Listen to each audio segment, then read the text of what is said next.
দুঃখ ভারাক্রান্ত মন নিয়ে আপনাদের সামনে হাজির হয়েছি, কিন্তু দুঃখের বিষয় আজ দুঃখের সঙ্গে বলতে হয়, বাংলার ইতিহাস এদেশের মানুষের রক্ত দিয়ে রাজপথ রঞ্জিত করার ইতিহাস।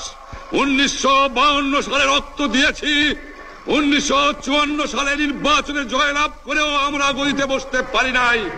1958 সালে আইয়ুব খান মার্শাল ল জারি করে 10 বছর পর্যন্ত আমাদের গোলাম করে রেখেছে।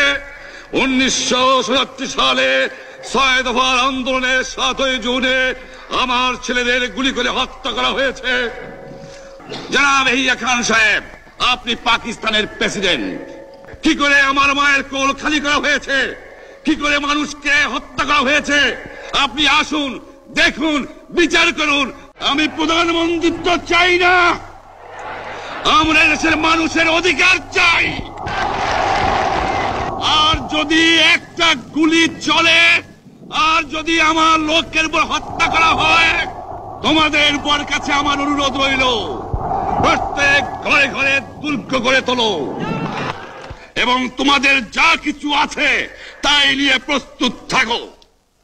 মনে রাখবা, রক্ত যখন দিয়েছি, রক্ত আরো দেব, এদেশের মানুষকে মুক্ত করে ছাড়বো ইনশাআল্লাহ। এবারে সংগ্রাম আমাদের মুক্তির সংগ্রাম, এবারে সংগ্রাম স্বাধীনতার সংগ্রাম।